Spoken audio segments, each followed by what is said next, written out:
लिखने वाला अपनी ज़िंदगी जिस तरह बिता रहा होता है, जिस आंग में वो चल रहा होता है, वो उस तरह लिखता है। वो बेदी का जो है असलूब वो मंटो का नहीं हो सकता था, सही। और जो मंटो का है वो उसका नहीं हो। बेशक ये मुख्तसर होते हैं, इन्होंने लिखते हुए मुख्तलिफ हो जाना था, ये कागज़ के ऊपर उतरते हुए आपको मुख्तलिफ होना पड़ता बिल्कुल है। बिल्कुल बिल्कुल।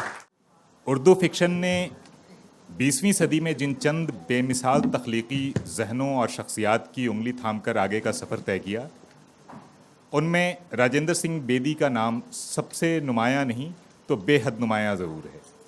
इंसानी नफ्सियात की पेचीदगियों और रिश्तों के ज़ेरो बम को उनकी तहरीरों में बाआसानी महसूस किया जा सकता है। यही खूबी फिल्मों के लिए लिखी गई उनकी कहानियों और मुकालमों में भी झलकती है। उनकी हिदायत में बनी फिल्म दस्तक, जिसमें संजीव कुमार ने लीड रोल किया था, आज भी फिल्म शायकीन के जहन में ताज़ा है। आज की गुफ्तगू में अदब और सिनेमा में जो ताजगी और तवानाई राजेंद्र सिंह बेदी ने अता की, उस पर इजहार ख्याल फरमाएंगे पाकिस्तान से तशरीफ़ लाए हुए मारूफ अफसाना निगार और नाकिद हमीद शाहिद। आपकी कई किताबें मंजर आम पर आ चुकी हैं और हिंदो पाक के उर्दू हलकों में आपके कदरदान बहुत बड़ी तादाद में मौजूद हैं। शमा जैदी साहिबा बेहद मुमताज़ स्क्रिप्ट राइटर हैं। गर्म हवा, मंथन, शतरंज के खिलाड़ी, मंडी, मम्मो और सरदारी बेगम जैसी तारीख साज और यादगार फिल्मों की कामयाबी में आपका अहम हिस्सा रहा है। आप इप्टा से भी नहायत सरगर्मी से वाबस्ता रही हैं। फिल्म और थिएटर की जानी मानी मोहतरम शख्सियत हैं आप। हमें ये बताते हुए बेहद खुशी हो रही है कि राजेंद्र सिंह बेदी साहब की पोती यानी मारूफ फिल्म डायरेक्टर नरेंद्र बेदी की बेटी इला बेदी दत्ता भी इस मुबाहसे में शिरकत के लिए हमारे दरमियान मौजूद हैं। देश में निकला होगा चांद और सारा आकाश जैसे कामयाब शोज़ आपकी सलाहियतों को जाहिर करते हैं। आपके प्रोडक्शन लाजवंती का तस्करा भी आजकल बहुत तारीफ़ों के साथ हो रहा है।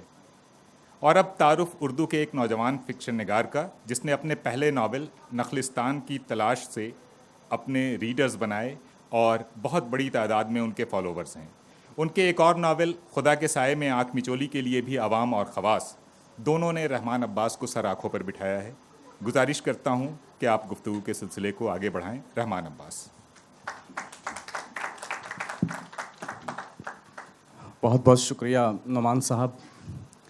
मैं भी अपने मेहमानान का शुक्रिया अदा करता हूं कि वो यहाँ पर पहुँच गए, और तमाम शुरका का जो आज की इस यादगार महफिल में शरीक हैं, एक डिबेट में शरीक हैं, जहाँ हम उर्दू के एक बहुत ही अहम, बल्कि उर्दू के जो अजीम अफसाना निगारों की एक फ़हरिस्त है, उसमें एक जो रोशन नाम है, जिसने हमें फ़िक्शन को समझने की सलाहियत अता की है, जिसने हमें ज़िंदगी को बरतने का सलीका दिया है, जिसकी तहरीरों ने हमें एक नई तरह की आगही से आशना किया है, एक ऐसे अफसाना निगार की शख्सियत के बारे में हम गुफ्तगू करने वाले हैं। मैं तमाम शुरका का आज के इस सेशन में इस्तकबाल करता हूँ।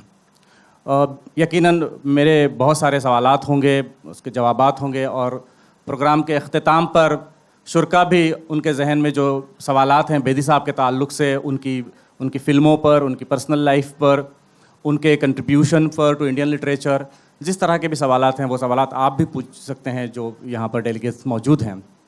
उनका तारुफ मुख्तसरन हो गया। मैं तैयारी करके आया था कि उनका तारुफ मुझे देना होगा, लेकिन उसकी नौबत नहीं आई तो मैं बच गया। हामिद साहब यहाँ बैठे हैं जो बेदी के हुनर शनास हैं, बेदी से बेपनाह मोहब्बत करते हैं, और इनके बारे में इंतज़ार हुसैन ने ख़ुद ये कहा है कि नया उर्दू अफसाना जो है उसकी ये आबरू हैं। तो इंतज़ार हुसैन साहब का ये जुमला भी बहुत अहम है, मैं उनका भी इस्तकबाल करता हूँ। और सबसे पहले मैं, चूँकि इलाजी यहाँ पर हैं और बेदी साहब की जो ज़िंदगी है, और बेदी साहब के बेटे जिन्होंने बहुत कामयाब फिल्में बनाई, नरेंद्र जी, उनकी विरासत है, और इलाजी हमारे पास बेदी की ज़िंदगी का एक रूहानी सफ़र है, उस एक यादगार सफ़र की एक बहुत रोशन अलामत भी हैं। वो ख़ुद फ़िल्मी दुनिया में बहुत मकबूल हैं, उनका नाम है, उनके सीरियल्स हैं। मैं उनसे जानना चाहता हूँ कि वो पीछे मुड़ कर देखती हैं तो अपने वालिद साहब की ज़िंदगी, वालिद साहब ने किस तरह बेदी की जो इंसान दोस्ती की रिवायत थी, बेदी की जो तमाम छोटी छोटी इंसानी कमजोरियों से उठकर इंसान को एक बड़ा इंसान के तौर पर या इंसान को हकीकत में जिस तरह से वो इंसान है उस तरह से देखने और प्रोजेक्ट करने का जज्बा था, उसको किस तरह नरेंद्र साहब ने, जो इनके वालिद हैं, उन्होंने देखा। और ये बजाते खुद दूसरी पीढ़ी के तौर पर तीसरी पीढ़ी में आते हुए बेदी साहब की जो रिवायत है वो इन तक कैसे पहुंची और बेदी साहब के मुतालिक इनके क्या ख्यालात हैं, वो हम आपसे जानना चाहेंगे मैडम। आदाब। First of all, I'd like to apologize. I am not comfortable with the language. Unfortunately for me, my mother put me in an English medium school, and Urdu was something, or Hindi was something that was not spoken at home. So I apologize. I know I don't have the right to be here because we are talking about the pure language of Urdu. I mean, which Bedi Saab was the purest, but I still am privileged that I got an invite. And I'm here to witness this session on my grandfather.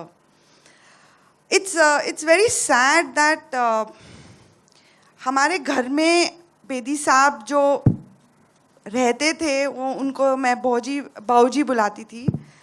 I didn't know what a great man he was till I happened to read a short story of his at the age of 31 called Lajwanti.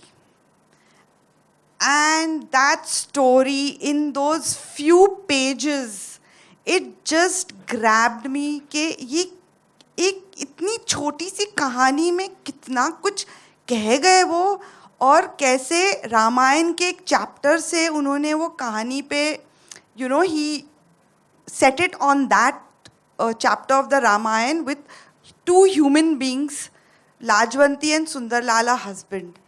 And that's when my journey of discovering my grandfather started. School में तो बोलते थे William Shakespeare की pledge. मुझे नहीं पता था मेरे घर में विलियम शेक्सपियर है. that such a great writer existed in my life. Unfortunately, जब मैं 17-18 साल की थी वो बेदी साहब गुजर गए. He was suffering from cancer. He was paralyzed. I didn't get to see the greatness of this man. दो जब मैं छोटी थी मुझे लोग दिखते थे घर में आते हुए, पान चबाते हुए, पानदान में पान स्पिट करते हुए, and I used to wonder ये कौन आ रहे हैं. और आज मुझे पता है कि वो थे फैज़, Kishan Chandar, Ismat Chughtai, all these great legends, Jafri Saab. They were such great legends. But I didn't know who they were at that time. Today, when I look back and I say I had the privilege of, being in their august company, standing behind the door, watching them and all of that. But Bedi Saab, I discovered at the age of 30-31, and Ek Chadar Maili Si for me it's one of the most brilliant stories. And it's his only novella. He wrote short stories, and in those pages, in those 10-15 pages, there would be a journey, a long journey, a landscape, and I would hang my head in shame that, I just won the genetic lottery. It was just an accident of genes that I'm born in his house, in his family. But do I deserve to be there? Of course, in my own small way, I am writing for television and films, but the legend of Bedi Saab is something that I think very few people have the privilege of, having that talent. I, as his granddaughter, want to translate most of his stories, like A Father for Ek Baap Bikau Hai, Babbal, Lajwanti to मैंने television pe I produced and wrote this short story. I want to in fact turn it into a film to show the world what the duality of man is. And that will be my endeavor to get Bedi Saab relevant once again today in this world where very few people, even from the film industry, don't know about the legend of Rajinder Singh Bedi. For me, that's a very big, it's sad, but now I've stopped telling them about my legacy. I just introduce myself as a writer, but not many people know who he was. I mean, his films, his iconic dialogues of Devdas, Satyakam, Abhiman. The Filmfare Award was the best dialogue category was initiated with Devdas, you know. And today's film industry has forgotten him. It's very sad. The kind of language that he used, the purist that he was. And what is even greater for me is, Urdu was not his language, it was his adopted language, and he excelled at it. He made it his own, he embraced it. And for me, that is the greatness of Rajendra Singh Bedi. इला जी, आपने ये बताया कि हिंदुस्तानी film industry जो है वो बेदी साहब के कंट्रीब्यूशन को रिकॉग्नाइज नहीं करती हैं पूरी तरह। शमा जी, आप इस बात से मुत्तफिक हैं? देखिए, जिस तरह की फिल्में बेदी साहब बनाते थे वो मुझे बता रहे थे। एक दफ़े मैंने उनके साथ काम किया था, एक चादर मैली सी का ड्रामा मैंने बैठ के उनके साथ लिखवाया।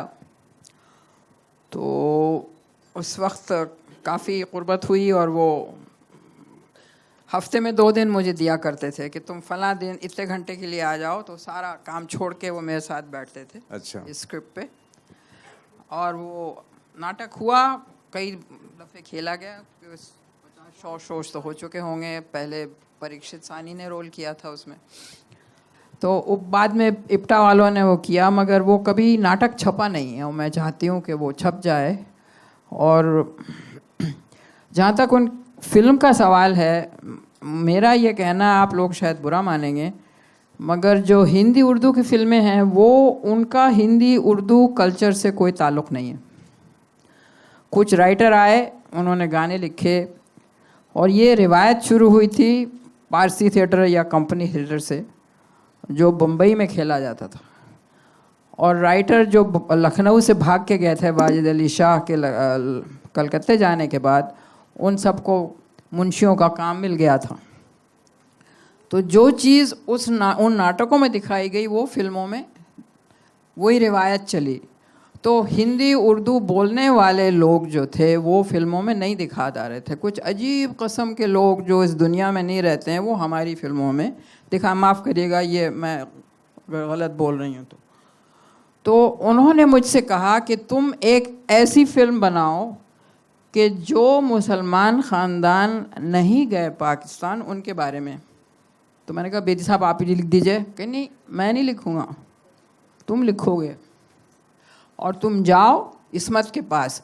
स्क्रीन प्ले उससे नहीं लिखवाना, उसको स्क्रीन प्ले का तमीज़ नहीं है। कहा उन्होंने कहा मुझे बाद में स्क्रिप्ट दिखा देना।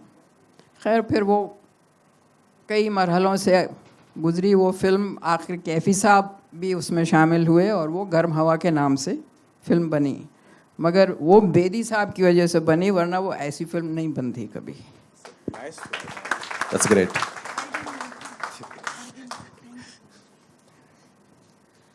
तो मुझे ये एहसास हुआ कि जो ज़्यादातर, कल अख्तर उल इमान की बात हो रही थी और आप किसी का भी नाम लें, अख्तर उल इमान हो, प्रेमचंद हैं, नागर जी भी आए थे फिल्मों में अपनी किस्मत आजमाने, और भी बहुत से उर्दू के राइटर थे। सिनेमा का, और अब्बास साहब भी थे जो मेरे ख्याल से बहुत बुरी फिल्में बनाते थे, मगर वो मेरी निजी राय है। हाँ, मगर बेदी साहब को सिनेमा क्या चीज़ है और सिनेमा के जो डायलॉग में उनका एक लफ्ज़ एक्स्ट्रा नहीं होता था, यू नो, क्योंकि उन्होंने ख़ुद फिल्में बनाई और फिल्में देखने का उनका शौक़ था। उनको इंटरनेशनल वर्ल्ड सिनेमा क्या चीज़ होती है, मगर बात यह है कि वैसी फिल्में वो बहुत कम डायरेक्टर के साथ बना पाए। बिमल रॉय, ऋषिकेश मुखर्जी। अब मसला ये है कि ये सब बंगाली फिल्में करते, तो वो बंगाली फिल्में हिंदी में बनाते थे। और उनकी एक चादर मैली सी की भी 2 दफ़े फिल्म बनी है। एक दफ़े तो ठप हो गई क्योंकि गीता वाली की मौत हो गई और उनके मियाँ ने उसके नेगेटिव जला दिए, शम्मी कपूर ने। और उसके बाद जो फिल्म बनी हेमा मालिनी के साथ, वो बहुत ही बुरी फिल्म थी और शर्म आती है कि ये बेदी साहब की कहानी की क्या रेड़ मारी है इन लोगों ने, यू नो। तो ये बात है जहाँ तक बेदी साहब के डाव। तो एक दफ़े उन्होंने मुझे बताया कि एक फ़िल्म शायद जोगिन थी या देवदास थी, तो उन्होंने एक ख़ास किस्म के डायलॉग लिखे और उनके जो स्टार थे दिलीप कुमार साहब, वो डायलॉग जो बेदी साहब ने लिखे थे वो नहीं बोलना चाह रहे थे और उन्होंने अपने डायलॉग बदल दिए, जिस पे बेदी साहब को बड़ा गुस्सा आया और कहते हैं वो स्टार था, मैं क्या करता, उन्होंने मेरे डायलॉग की तो रेडी मार दी वो, मगर उनको अच्छा लगा कि मैं ऐसे बोल रहा हूँ। तो जो ज़्यादा हिंदी होती थी वो दिलीप कुमार को अच्छा नहीं लगता था, मगर उस माहौल में जिस तरह के डायलॉग बेदी साहब ने लिखे वो मौजू थे, मगर वो कुछ और ही बोले। मगर आप लोग कहते हैं देवदास बहुत अच्छी फिल्म है। I think Eli is not agree and she's going to. No. I just wanted to say कि correct me if I'm wrong. For me, Bedi Saab, when I watch his writing and I watch his films, he's a complete writer who straddled the mediums of radio, cinema, and as a literature. So he was good at whatever he did. There are very few writers who have a grasp over literature and cinema and the radio. This thing. He started his career with radio, I believe, and then venturing to short stories and wrote his novella, and then cinema. For me, that is incomparable. मुझे नहीं लगता, I mean very few writers. Devdas के बारे में जो उस पर I mean are you agree with that? It's a freedom to be disagree. So apparently no, but I heard that he said something like उसे कहो कि वो इधर आके लिखे और मैं अपनी दाढ़ी मुंडवा देता हूँ और मैं जाके कैमरा के सामने खड़ा रह. This is what I've heard, that when Dilip Kumar would put his foot down and say कि मैं ये line नहीं.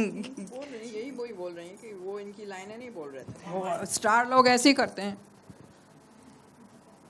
या जानबूझ के अटक जाते हैं एक लफ्ज़ पे, फिर बदलना ही पड़ता है उसको कि आप वक्त ज़ाया करा रही हैं, देखिए ये लफ्ज़ जो है ये नहीं बोल पा रहे हैं, आप प्लीज़ इसको बदल दीजिए, तो पूरे डायलॉग का बैलेंस ख़राब हो जाता है। ऐसे माहौल में अब जो आप और मुल्कों को देखें, मगर हमारे मुल्क में ही देखें कि जो बंगाली में या मलयालम में फिल्में बनती हैं उनका उनके लिटरेचर और उनके माहौल से ताल्लुक़ है, हमारी फिल्मों का हमारे माहौल से ताल्लुक़ नहीं है। तो बेदी साहब की अगर आप कहानियाँ देखें या उस दौर के और भी जो बड़े राइटर्स हैं वो वर्ल्ड स्टैंडर्ड के राइटर थे, मगर हमारी फिल्में जिससे वो कमाते थे वो फिल्में वर्ल्ड स्टैंडर्ड की नहीं थी, माफ़ करिएगा।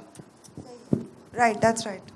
चलिए इस बात पर दोनों पैनलिस्ट एग्री हैं और मैं हमेशा इस बात की कोशिश करता हूं कि लोगों को हत्तल इम्कान इस बात का मौका मिले कि they enjoy their freedom to be disagree.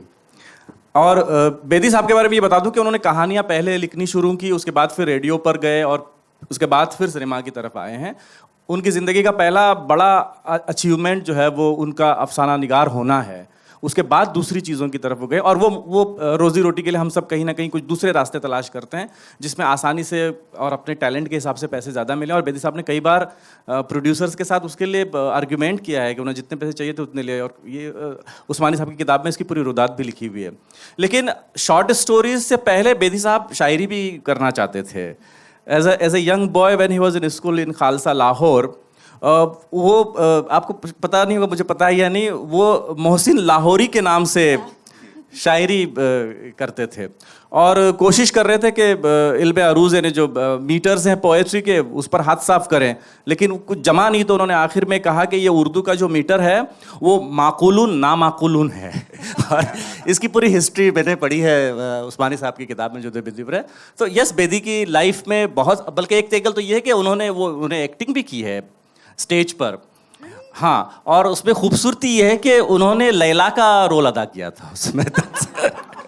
तो एक बहुत बड़ा फनकार है, तो उसकी ज़िंदगी के बहुत सारे पहलू हैं और हम सब कहीं ना कहीं इस तरह की छोटी मोटी महफिलें मुनक्किद करके उस बड़ी शख्सियत की ज़िंदगी के छोटे छोटे पहलुओं को समझने की या उन तक समझने के लिए जो आसानियां हैं वहाँ तक पहुँचने की कोशिश करते हैं। और डेफिनेटली फिल्म में भी जो उनका कंट्रीब्यूशन है, डेफिनेटली कंट्रीब्यूशन है, पर 10-12 फिल्में मेरा ख्याल है ऐसी हैं और 1-2 फिल्मों पर शायद उनको फिल्म फेयर अवार्ड भी मिल चुका है।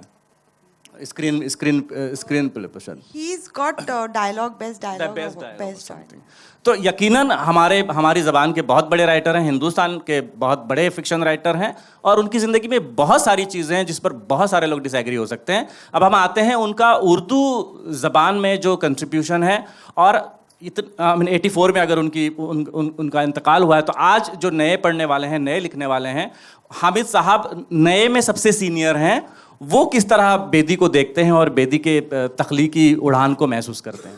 पहले तो मैं शुक्रिया अदा करता हूँ रेख्ता का। जब बेदी का सदी की शख्सियत के तौर पे नाम आया सामने, तो उस वक्त तक मंटो के बारे में हम बड़ी चर्चा कर चुके थे, और मंटो का जो साल है वो तो कई साल तक खींचा हमने उसे। और अगर मेरे ख्याल आज मंटो का यहाँ पे कर रहे होते तो फिर आप यहाँ पे ज़्यादा लोग जमा होते। ये राशिद, मीरा जी, इन सब लोगों को हमने याद किया बड़े ज़ोर शोर से। लेकिन बेदी को जब हम उधर गए, उधर हमने एक जलसा करने की कोशिश की है, तो इंतज़ार साहब ने उसकी सदारत की थी, और मैं भी उसमें इस्लामाबाद से लाहौर गया था स्पेशली। तो हमने जलसे में ये बात हुई कि यार कितना अच्छा लग रहा है कि यहाँ हम बेदी को याद कर रहे हैं, काश ऐसा हो कि हिंदुस्तान में भी इसी तरह ही बेदी को याद किया जाए। हम तो उधर चले गए थे ना पूरे के पूरे इस्लाम में दाखिल होने के लिए, तो हम उधर इस्लामाबाद में या इस्लामाबाद में हैं, तो हम तो उधर हैं। तो हमारे लिए अगर एक सिख लिखने वाले को याद किया जा रहा है तो इसे हमारी बड़ाई भी समझ लीजिए। लेकिन जो एहसान बेदी ने किया है ये उसके मुकाबले में कुछ नहीं है। अब देखिए, जिसे हम उर्दू अदब का सबसे सुनहरी दौर कहते हैं जी, उसके बीच में कहीं बेदी खड़ा हुआ है और पूरी शान और शौकत के साथ खड़ा हुआ है। उसके हाँ ये जो हमारे अफसाने निगारों के अंदर एक तकलील का है ना मर्ज होता है कि कुछ चीज़ें गायब हो जाती हैं, पता चलता है जनाब कि वो कहानी बड़ी चुस्त कर दी है लेकिन उसमें माहौल गायब हो गया है। उन्होंने मौजू बड़ा चुस्त कर दिया है लेकिन उसमें किरदारों के चेहरे गायब हो गए हैं। उन्होंने उसमें किरदार जो है बड़े सुबक रफ्तारी से चल रहे हैं, तो पता चलता है कि जनाब पढ़ने वाला उसको आगे लेके चल ही नहीं सकता। लेकिन बेदी के यहाँ जो आप चीज़ देखते हैं, सबसे बड़ी चीज़ वो ये है कि वो उनके यहाँ आपको किसी ऐसी चीज़ की कमी का एहसास नहीं होता। गूदा बहुत है उनकी कहानी में, मवाद बहुत है। आपको आप पढ़ते जाते हैं, आपको चीज़ें मिलती जाती हैं बहुत सारी। रिश्तों को उन्होंने बिल्कुल जोड़ के देखा है।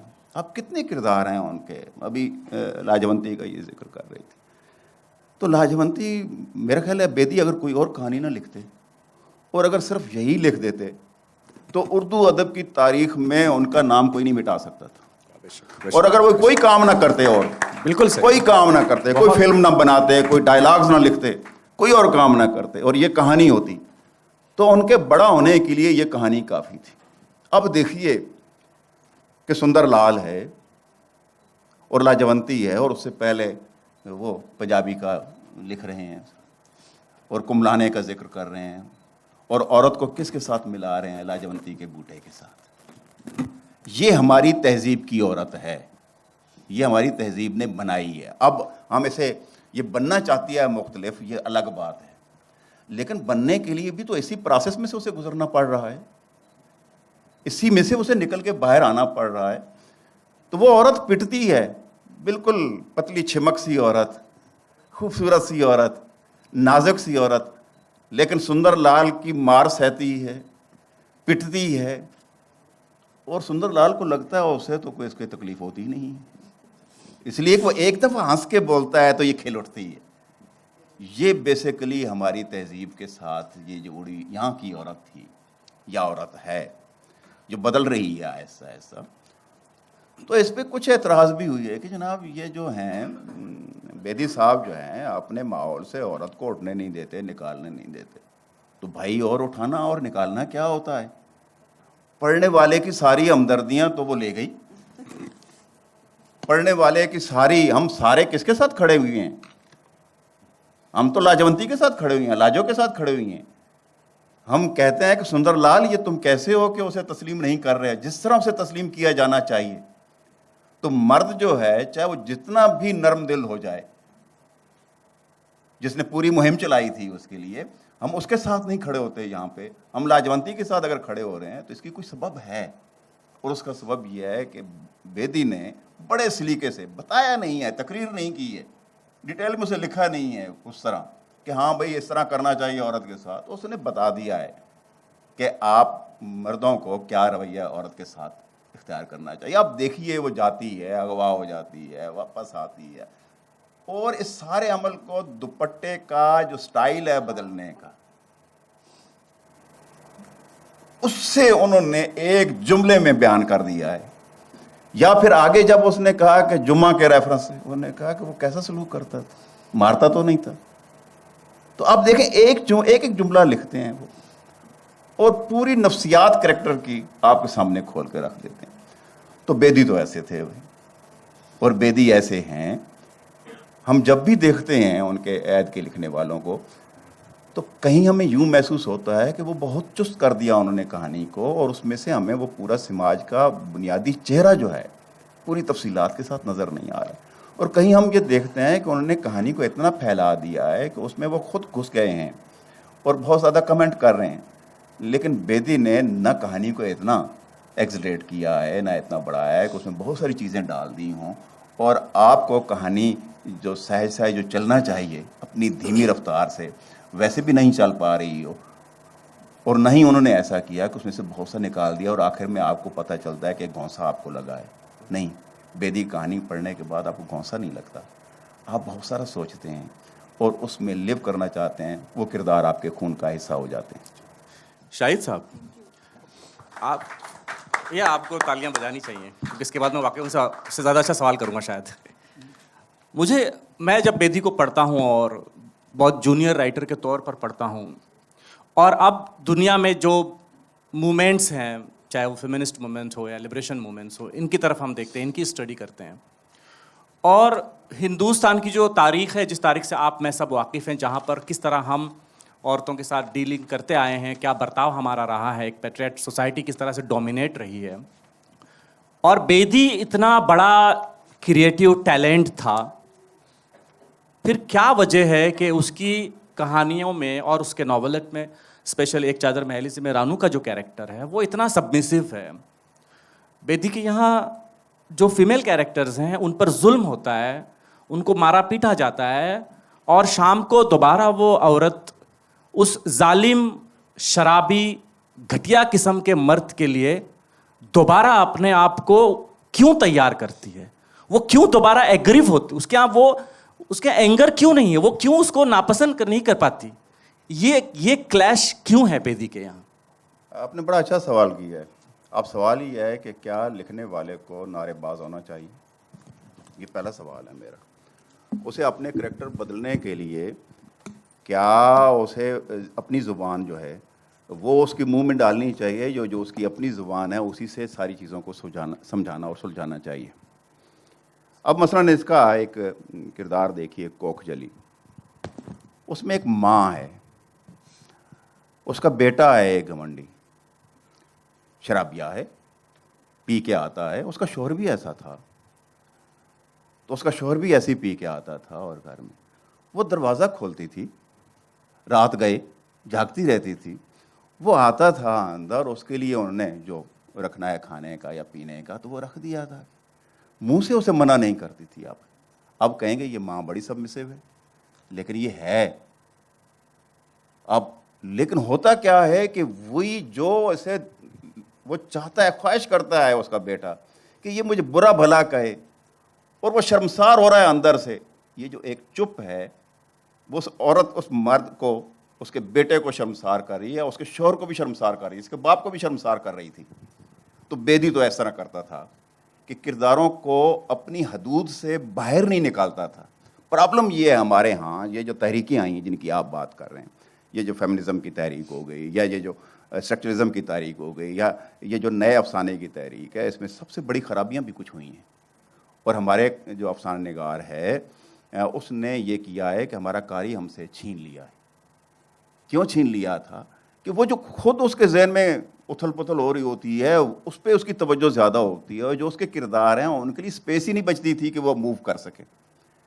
बेदी साहब ने अपने किरदारों को मूव करने के लिए स्पेस फराहम की है, और फिर उसके बाद उसका जो रिजल्ट होता है, बॉटम लाइन जो है, आप उस पर जाके तवज्जो दीजिए ज़रा, कि किरदार हैं वो आपको पिसे हुए तबके के लगते हैं, गिरे पड़े लगते हैं, मार खाने वाले लगते हैं, लेकिन आप जब पढ़ चुकते हैं तो आपकी हमदर्दियाँ किसके साथ हो जाती हैं? ये बुनियादी सवाल है मेरा। यही सवाल फारूकी साहब ने जब शमाज जी एतराज़ से किया था। मैं चाहूँगा शमाज जी कि forget literature for a second, but as human being, women, Indian women जो बेदी साहब की पूरी क्रिएटिविटी में सबमिसिव है, क्या वो कैरेक्टर का अपना नेचुरल ग्रोथ है या बेदी साहब का उसकी तरफ देखने का रवैया है? अब जो एक चादर मैली सी की रानो है, मुझे बिल्कुल सबमिसिव नहीं लगती हैं। अगर आप देखें कि अंदर उसके एक भड़क है, आखिर में वो मंगल को बदल ही देती है ना।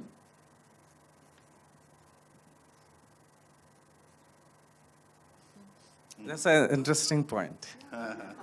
और इला भी उससे एग्री हैं, लेकिन मुझे ऐसा लगता है कहीं ना कहीं कि रानू पर जितना अत्याचार है, उसके बाद उसको मंगल को थोड़ा बदलना पड़ता है, लेकिन उसके बावजूद उसके साथ बहुत बुरा होता है थ्रू आउट द उसका जो लाइफ स्पेन है। But then it's a matter of choice at the end of the day in democracy. ये औरतों के बारे में हमारे पास इस्मत आपा हैं, वो काफ़ी हैं।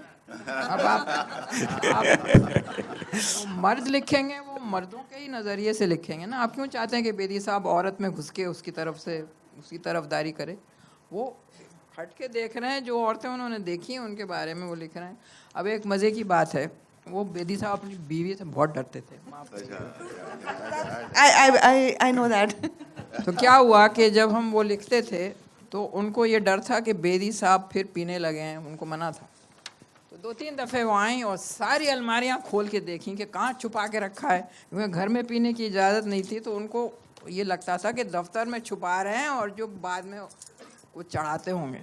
खूब डांटती थी उनको, कहाँ रखा है, ये है वो है।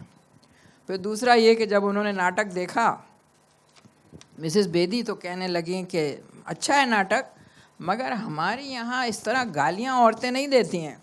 तो बेदी साहब ने कहा, ये मैंने किससे सुनी है सब बातें।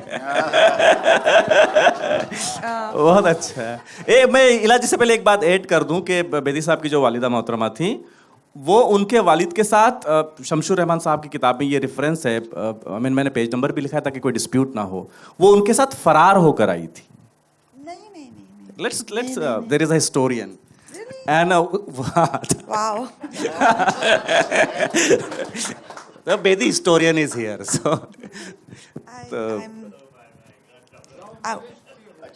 Love marriage. हाँ, और वो खासी बहुत ही pro women, pro freedom, pro liberty, ऐसी एक जागरूक किस्म की खातून थी। वो किसी तरह से डल शोहर का मार खाने वाली खातून नहीं थी, बल्कि बहुत जिम्मेदार खातून थी, हर चीज़ का हिसाब रखने वाली खातून। अच्छा, वो रहमान अब्बास अभी बात आप फरमा रही थी कि वो उन्होंने औरत बन के तो नहीं लिखना था। मेरा ख्याल है कि बेदी ने औरत बन के भी लिखा है, और मेरे जहन में जो अफसाना, अभी मैं पेपर अपने तलाश कर रहा था, मैं तो लिख के लाया था, मैंने कहा शायद पढ़ना होगा तो इसलिए, लेकिन इसमें एक अफसाने का मैं जिक्र करना चाहता हूँ। वो बबल देखिए, क्या खूबसूरत अफसाना है जी। आप बबल को देखते हैं, उसमें एक पक्के और बल्कि काले रंग की एक बकारन होती है, मिस्री, नाम उसका मिस्री है, मीठी है ना, तो उसका नर्म और गोल मटोल बच्चा होता है, बिल्कुल बर्फ जैसा। अब ज़ाहिर है एक काली औरत का और बच्चा जो है, वो जो बेदी ने कहना है वो कह दिया। अब वो बकारन है और असफंज जैसा उसका बच्चा है, और ये जो है बच्चा जो है, ये दरअसल अपनी माँ के लिए कमाऊ पूत है, उसे उठाया हुआ है, वो मांग रही है, चल रही है। तो इस अफसाने में आप देखिए, ये कहानी जब जहाँ ख़त्म हो रही है, क्या कोई मर्द इस तरह लिख सकता था? So beautiful. मैं कहता हूँ जी कि उसने जो ममता तलाश की है औरत के अंदर से, और बिन अभी उसका बयान ही हुआ है, लेकिन औरत के अंदर एक ममता मौजूद होती है, एक औरत मौजूद होती है, और तरह की मौजूद होती है। वो मर्द नहीं हो सकता, उस तरह मर्द सोच ही नहीं सकता।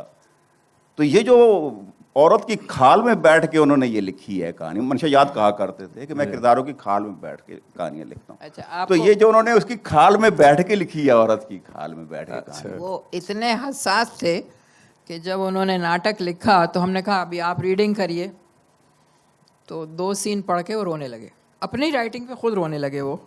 उनका नहीं, आगे मैं नहीं पढ़ पाऊंगा, अब तुम पढ़ लो। तो he was so about his own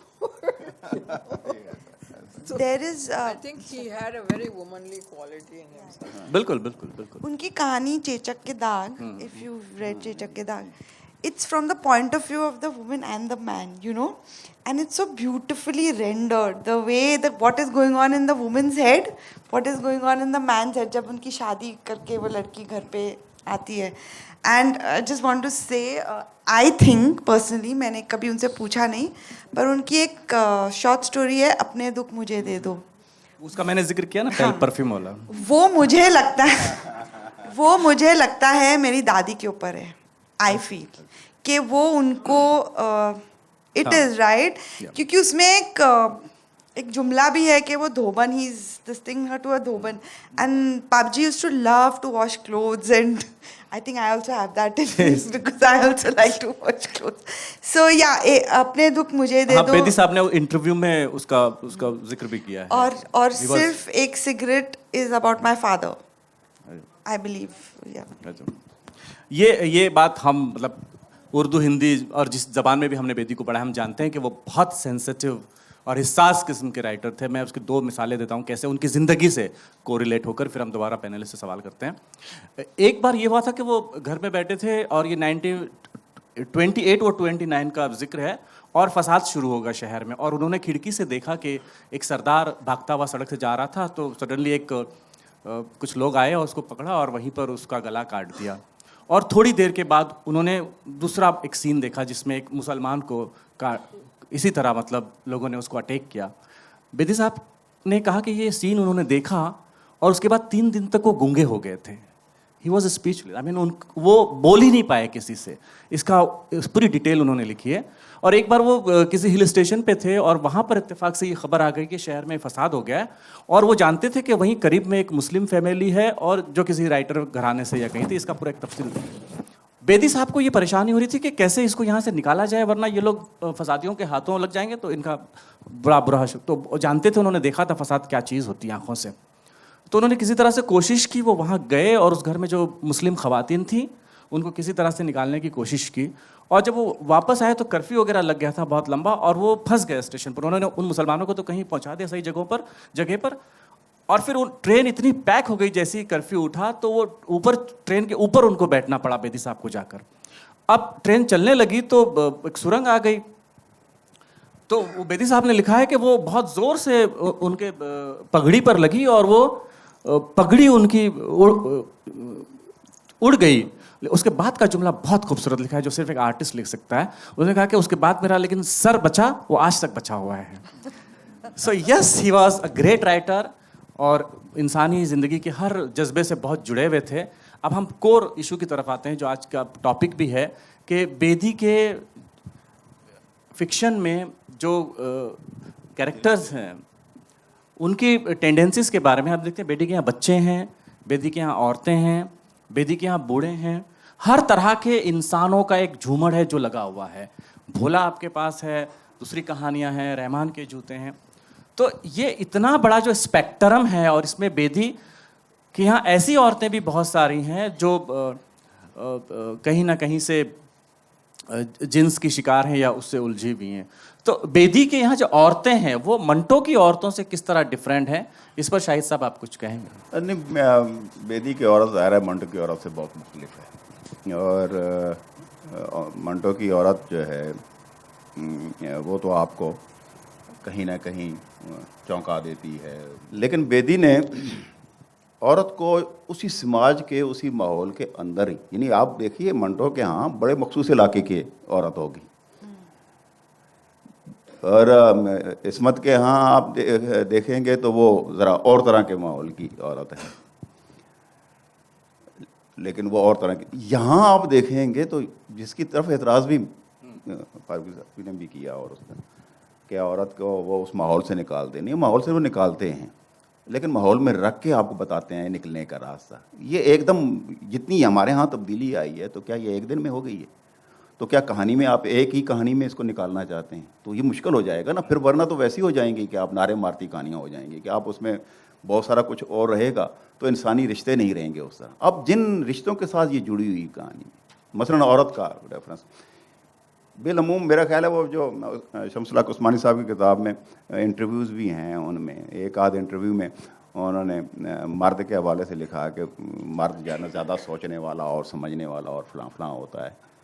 लेकिन एक और इंटरव्यू में उन्होंने बड़ी औरत के हवाले से भी बड़ी मज़े की बात कही हुई है, और उन्होंने कहा कि मैंने देखा है कि औरत हमेशा आदमी से ज़्यादा पावरफुल रही है अपनी तख्लीकी सलाहियत की बिना पर, मगर लोग इसका इस्तेहसाल करते हैं, ऐसे कुचलते हैं। और ये बात जो थी ये बेदी को पता थी कि लोग इसका इस्तेहसाल करते हैं और कुचलते हैं, लिहाजा उन्होंने अपनी कहानियों में रिश्तों को तोड़ा नहीं है।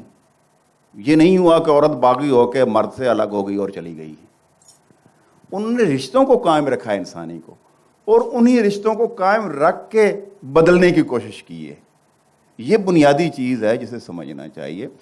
ये अच्छा, ये बड़ी अहम बात ये हो जाती है लिखते हुए फिक्शन लिखने वालों को कि आपको बहुत सारी चीज़ें बतानी ना पड़े, सुझानी पड़े। बेदी ने बहुत जहाँ जहाँ उन्होंने बताया है वहाँ हमें डिस्टर्ब होते हैं, कहानी की जो रफ्तार है वो मध्यम हो जाती है और रुक जाती है, लेकिन बेशतर मकामात पे आप देखते हैं कि वो चीज़ें आपको सुझा रहे हैं, दिखा रहे हैं, बता नहीं रहे। एक तो ये है कि उन्होंने किरदारों के साथ ये किया कि उसे घर के साथ जोड़ के रखा। बब्बल वाले करैक्टर आप देख रहे हैं, बच्चा है, भोले वाला करैक्टर आप देख रहे हैं। अब देखें, भोला है और उसकी माँ है, बाप उसका मर गया है, उसका दादा है, और औरत वहाँ पे कोई नहीं है। मामू का इंतज़ार हो रहा है, लस्सी बलोई जा रही है, मक्खन जो है उसमें से निकाला जा रहा है, बताया जा रहा है उसमें कुछ रस्में कि जनाब वो राखी बांधी जाती है। अब ये बहुत सारी रस्में हैं जिनका जिक्र बेदी कर रहा है। बाकी अफसाना निगार आपको उस अहद के नज़र आते हैं जो वो उसके करीब नहीं जाते हैं जी, क्योंकि उन्हें प्रॉब्लम ये होता है कि उन्होंने अपनी बात कहनी है, इन्होंने अपनी बात जो कहनी है वो दिखा रहे हैं, इसलिए ये मुख्तलिफ होना शुरू हो जाते हैं। यहीं से वो बिल्कुल आपको मुख्तलिफ होना शुरू हो जाते हैं। अब वो रिश्ते देखें कितनी डेप्थ है उनमें, इंजज़ाब कितना है उन रिश्तों में। ये रिश्ते उथले नहीं हैं, ऐसे नहीं है कि आप दूर दूर से उनके साथ रिश्ते बनाते हैं, जैसे आप गली में गुजरते हो ये दो औरत और मर्द एक दूसरे के साथ हेलो हेलो करके चले जाए। तो ये रिश्ते तो बहुत गहरे हैं भाई। अब देखिए, दादाजी जो हैं वो बच्चे को किस तरह अपने सीने के ऊपर उसको लिटा के कहानी सुना रहे हैं, वो अपनी बहू के साथ किस तरह का कितना खूबसूरत सलूक कर रहे हैं, जो मामू है उसका कितना इंतज़ार किया जा रहा है, वो बच्चा जब बोला वो कैसे बाहर निकलता है कि मामू अंधेरे की वजह से कहीं रास्ता ना भूल जाए, कि कहानी दोपहर को सुनी हो तो रास्ता बच्चे भूल जाते हैं तो वो जनाब जाता है बाहर तक। अब ये जो रिश्ते हैं इतनी डेप्थ में जाके लिखना, उन्हें सहज सहज लिखना, उन्हें सहार के लिखना, इससे ये रिश्ते जो हैं बुनियादी तौर पर हमारे समाज की पूरी जो सही चेहरा है उसको दिखा रहे हैं। मेरा ख्याल है कि अगर इन सारी सूरतों को ये लोग जो फिल्म के साथ हैं, जो ड्रामे के साथ हैं, इतनी डिटेल्स में ये अगर उसे दिखा सकें तो फिर लुत्फ आएगा। ऐसे नहीं कि जैसे आप लॉन्ग शॉट। इस पर इलाजी से पूछते हैं, इलाजी ये जो एक सिचुएशन है कि कल्चरल वे में जिस तरह बेदी साहब ने कैरेक्टर्स की डेप्थ को डिस्कवर किया है, क्या सिनेमा या सीरियल के मीडियम से एक बेदी को डिस्कवर करने का रास्ता तलाश किया जा सकता है जहाँ पर उनकी कहानियों को और उसको दोबारा हम बना सकें उस पर कल्चरल फ्लेवर के साथ? मैंने कोशिश की थी लाजवंती में, मेरे को राइटर बैठे हुए हैं इधर विदित, हम लोग ने एक एक लाइन उनकी पढ़ी, दोबारा पढ़ी, एंड कोशिश बहुत की, पर जो दौर चल रहा है जहाँ drama and pace and plot, Bedi साहब उसमें कहीं खो गए उस कहानी में।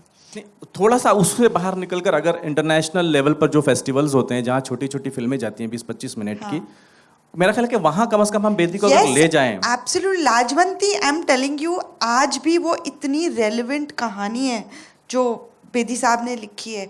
बब्बल, मुझे बब्बल बनाना है क्योंकि it is about the youth, जो आज का यूथ है। He wrote it in 1950 some, I don't remember the year, but वो कहानी को आप अगर आज भी पढ़ें तो ऐसे लगता है आज की कहानी है, यू नो, कि दो लड़का लड़की एक छोटे से बब्बल को एक होटल रूम में ले जाते हैं क्योंकि they wanted to get physical. तो मसान में वही वो तो शुरुआत की थी मसान में, बट वो उसको या सो अगर ये बब्बल, लाजवंती, मुझे तो एक चादर मैली सी भी मेरे दिमाग में एक कंटेम्प्रेरी आइडिया है कि आज के दौर में वो कैसे वो कहानी को क्योंकि if you can do Devdas का Dev.D, Rajendra Singh Bedi definitely deserves to have a Rano or a एक चादर में. Yeah, we hope that can be a possibility and we can take Bedi to international platform as a very serious writer. शमा जी, इसमें क्या तरीक़ेकार मुमकिन है, आप बता सकते हैं, जिसमें हम बेदी को ले जाएं उस प्लेटफॉर्म? देखिए, बॉम्बे फिल्म इंडस्ट्री में बहुत मुश्किल है. I am very anti Bombay film industry, so I don't think it's possible. मगर पंजाब में बहुत टैलेंटेड लोग उठ रहे हैं. पंजाबी नए वेव के जो फिल्म मेकर हैं वो शायद बना सकें. मेरा ख्याल है कि यहाँ वो लोग जो कहीं ना कहीं से जुड़े हुए हैं फिल्म से, वो इस बात पे ज़रूर गौर करें कि किस तरह वो, जिस तरह आज मंटो के बेशुमार कहानियों पर लोग छोटी छोटी फिल्में बना रहे हैं और मुख्तलिफ फेस्टिवल्स में लेके जा रहे हैं, मेरा ख्याल है कि बेदी को भी हमें लेके जाना चाहिए. क्योंकि बेदी के जो दूसरे सबसे बड़े उर्दू में नक्काद हैं, क्रिटिक हैं, वारिस अलवी, उनकी एक पूरी किताब है बेदी पर, और जो कि उनकी एक किताब मंटो पर भी पूरी है. उनका ये आर्ग्यूमेंट है कि जो ओरिजिनल इमेजिनेशन का जो लेवल है, वहाँ बेदी मंटो, इस्मत और कुरतुल ऐन हैदर से भी कहीं आगे है. मैं आपको एक बात बताऊं, अगर राइटर बहुत ज़्यादा ऊंचा होता है तो उस पर अच्छी फिल्म नहीं बन सकती. थोड़ा सा दरमियाना राइटर होना चाहिए. तो ये मयार यकीनन बॉलीवुड, ये यकीनन हमारा फिल्मों का एक वो का स्टैंडर्ड बन गया है, जिसकी वजह से मुझे ऐसा लगता है कि बहुत अच्छे नॉवेल्स पर भी सिर्फ बहुत ख़राब फिल्में बनती हैं. लेकिन there is a very good example. देखिए, it depends on the film makers. Exactly, that's what I am telling. Film making is an art, but हमारे यहाँ बिजनेस है ना, जैसे ये कह रही हैं, उसके एक फॉर्मूला बन गई है. अब बेदी उस फॉर्मूला में फिट थोड़ी होंगे. अब आपको हैरत होगी कि फिल्म इंस्टीट्यूट में, मैं कई फिल्म इंस्टीट्यूट में पढ़ाती हूँ स्क्रीन प्ले राइटिंग, सबसे पॉपुलर राइटर मंटो और इस्मत चुगताई हैं. आप कलकत्ते जाइए, बॉम्बे जाइए, पूना जाइए, वो सब बच्चे वही फिल्में बनाना चाहते हैं. क्यों? इसमें एक कुछ फड़कता हुआ है ना. बेदी ऐसे राइटर हैं, उन किरदारों को आप अपने साथ घर ले जा सकते हैं. मंटो के किरदार को आप घर ले जाएंगे क्या? Sensational, Manto believed in sensational writing. That's what I felt. Nice. इसके बावजूद मुझे लगता है कि अगर मदाम बुवारी जैसे नॉवल पर 4 फिल्में बन सकती हैं और उसमें से एक फिल्म, ज़्यादा हो सकती है, 20 हो सकती हैं, तो मुझे लगता है कि बेदी पर हमें कोशिश तो करनी चाहिए. I am always optimistic. मतलब चाहे सिचुएशन कितनी ही ख़राब क्यों ना हो, मैं हमेशा पॉजिटिव रहता हूँ. अभी मंटो पर एक फिल्म बनी है, मुमकिन है कि वो बहुत अच्छी ना बनी हो, 10 साल बाद मुमकिन है कि एक ग्रेट फिल्म बन जाए. सो प्रोसेस में रहना चाहिए. So will do it. So मुझे लगता है कि हम लोगों का वक्त यहाँ पर समाप्त होता है. आप यहाँ इस तरफ जो लोग बैठे, जो हमसे ज़्यादा मंटो और बेदी को जानते हैं, वो बेदी के बारे में जो भी सवाल आपको पूछने हैं, हमारे पैनलिस्ट से पूछने के लिए बिल्कुल आज़ाद है. डिस्कशन के लिए सभी को शुक्रिया. एक नए रीडर के लिए अगर कोई स्टार्टिंग पॉइंट है बेदी की राइटिंग में, तो आप कौन सा सजेस्ट करेंगे? आप भोला से शुरू कर दीजिए. वो तो कोई नहीं है, सिंपल सी कहानी है, सामने वाली कहानी है, और आपको वो फ़ौरन गिरफ्तार भी कर लेती है, पकड़ लेती है कहानी. आप उसे पढ़ लीजिए. कहानियाँ तो लाजवंती को पढ़ लीजिए. हम जितनी कहानियों को यहाँ जिक्र कर रहे हैं, बेदी को कोई प्रॉब्लम नहीं है. यानी नया जो लिटरेचर था ना, जो 70 और 60 और 70 की दहाई में ज़रा लिखा गया, वो हमारे रीडर को ज़रा कम समझ आता था. लेकिन उससे पहले वाला जो लिखा हुआ है, बेदी हैं, मंटो हैं, इस्मत हैं, ये आपको सहूलत से आप पढ़ सकते हैं और दूर तक जा सकते हैं. और बेदी तो इसलिए भी ज़्यादा लुत्फ़ देते हैं, बल्कि आपके यहाँ थोड़ा सा, हमारे यहाँ तो रुकावट इसलिए होगी कि हमारी ज़ुबान ज़रा मुख्तलिफ होनी शुरू होगी उर्दू की. आपकी उसमें से हिंदी के बहुत सारे अल्फाज निकल गए, जो हिंदी मिथालोजी के साथ हमारी जो दिलचस्पी थी वो ख़त्म होनी शुरू हो गई।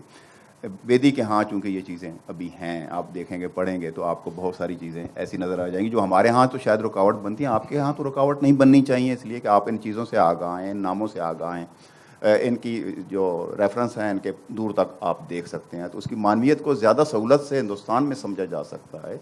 और हमारे नौजवानों को बेदी को ज़रूर पढ़ना चाहिए, कहीं से भी शुरू कर लें। इंशाअल्लाह आपको शुरू करने में दिक्कत ज़रूर होगी कि आपको वक्त नहीं मिल रहा होगा, जो ही वक्त मिलेगा उसके बाद बेदी आपको खुद अपने शिकंजे में ले लेगा। Very good. एक और सवाल बेदी साहब से पूछ। सवाल नहीं है। मेरी 65 में बेदी साहब से करीब साल भर मुलाकातें हुई, अकबर अली और जहांगीर आर्ट गैलरी में और इस तरह से।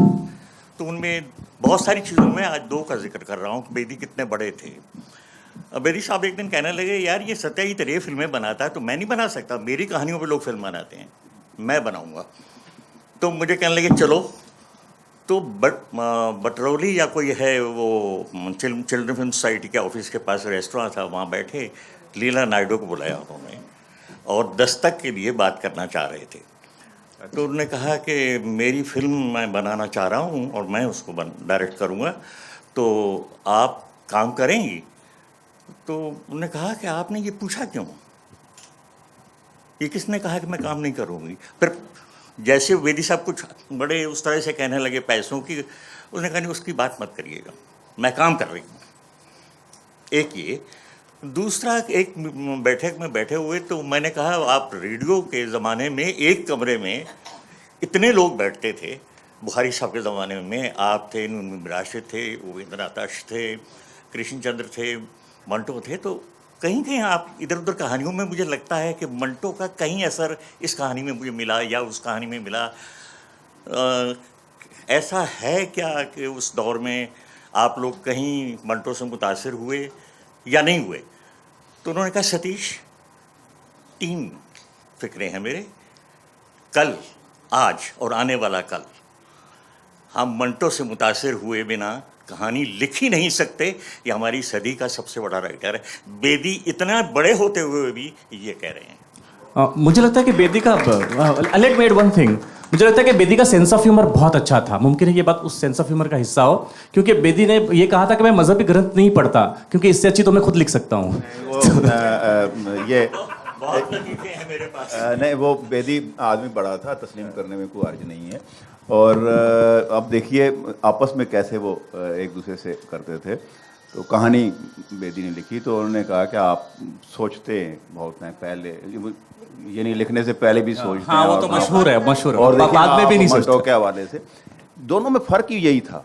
हाँ, अब कहानी लिखने से पहले पूरी फिज़ा के बारे में सोचना, ये बेदी के हवाले में बिल्कुल दुरुस्त है बात। बेदी ने बहुत सोच के कहानी लिखी है। आपको महसूस होता है कि उन्होंने सारे उन पहलुओं को सोचा है, उन रिश्तों को उनके साथ मिलाया है। आगे जाके आपको जो एक जुमला पहले आया है तो कहीं आखिर में जाके उसके साथ रिश्ता उसके साथ जुड़ा हुआ नज़र आता है। वो रिश्ते कहीं फालतू वहाँ पे नहीं होते। मंटो को ज़रूरत नहीं थी। मंटो तो वो एक नशिस्त में बगैर सोचे जा कहानी शुरू करें और वो जाके आखिर पे ले जाते। दोनों का असलूब ही मुख्तलिफ है, दोनों का तरीक़ाकार मुख्तलिफ है। और याद रखिए कि ये मवाजना जो है ये बहुत बुरी चीज़ है। बिल्कुल। मैं कहता हूँ लिटरेचर के अंदर सबसे बुरा अगर कोई फेल है तो ये एक लिखने वाले का दूसरे लिखने वाले के असलूब से मवाजना है। जितने आदमी ये ऐसी है जैसे मैं कहें कि यार तुम्हारा रंग कैसा है और तुम्हारा जो है नाक कैसी है और तुम्हारे कान कैसे हैं और मेरे और तुम्हारे कान कैसे अलग हैं। अलग तो ये अलग अलग क्यों हैं? तो ये तो बड़ा मुश्किल काम है ना। लिखने वाला अपनी ज़िंदगी जिस तरह बिता रहा होता है, जिस आंग में वो चल रहा होता है, वो उस तरह लिखता है। वो बेदी का जो है असलूब वो मंटो का नहीं हो सकता था, सही। और जो मंटो का है वो उसका नहीं। बेशक ये मुतासर होते हैं, इन्होंने लिखते हुए मुख्तलिफ हो जाना था। ये कागज़ के ऊपर उतरते हुए आपको मुख्तलिफ होना पड़ता बिल्कुल है। बिल्कुल बिल्कुल। और देखिए बेदी मंटो का असर इतना ज़्यादा रहा कि कृष्णचंद्र ने एक उपेंद्र नाथ अश्क से एक दिन कहा कि यार वो तो टाइपराइटर पे लिखता है इसलिए अच्छी कहानी लिखती है। तो उपेंद्र नाथ ने टाइपराइटर खरीद लिया था। सो मंटो तो अजाब है, सदा रहेगा सबके लिए। और कोई सवाल लोगों में से? आदावर्स मेरा सवाल शमा जैदी साहिबा से है।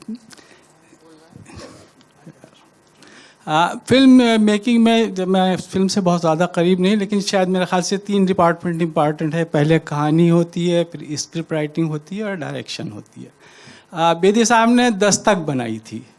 आपके ख्याल में बेदी साहब इन तीनों उसमें कितना इंसाफ कर पाए? 3 डिफरेंट डिपार्टमेंट्स हैं, उन्होंने स्टोरी भी लिखी, स्क्रिप्ट भी लिखी और उन्होंने डायरेक्ट भी की। हाँ। और उसमें एक शॉट खासकर जो वो टेबल लैंप जल जाता है, वो शायद सबको याद होगा कि वो बहरहाल मैं उसको दोहराऊंगा नहीं। तो ये वो किस हद तक इंसाफ कर पाए अपने तो उस पर्सनल व्यू पॉइंट होती है कि उन्होंने अच्छी फिल्म बनाई कि नहीं। उसकी स्क्रिप्ट अच्छी थी, उनके राइटिंग अच्छी थी, मगर उनको वो उबूर नहीं था डायरेक्शन पे उस वक्त तक। पहली फिल्म थी उनकी। अब वो सत्यजीत रे तो थे नहीं कि पहली फिल्म में मास्टरपीस बना देते। तो मेरा ख्याल है कि वैसे भी हम लोग काफ़ी बात कर चुके हैं। तो मैं रेख्ता की जानिब से और रेख्ता टीम की जानिब से और तमाम पार्टिसिपेंट्स की जानिब से आज के इस सेशन में हमारे जो शुरका हैं, शमा ज़ैदी आपा हैं, इलाजी हैं, हमीद शाहिद साहब हैं जो सरहद के उस पार से यहाँ आए हैं बेदी की मोहब्बत में, इस मोहब्बत को हम सलाम करते हैं और इसी के साथ इस प्रोग्राम के अख्ताम का ऐलान करते हैं। बहुत बहुत शुक्रिया दोस्तों, बहुत बहुत शुक्रिया।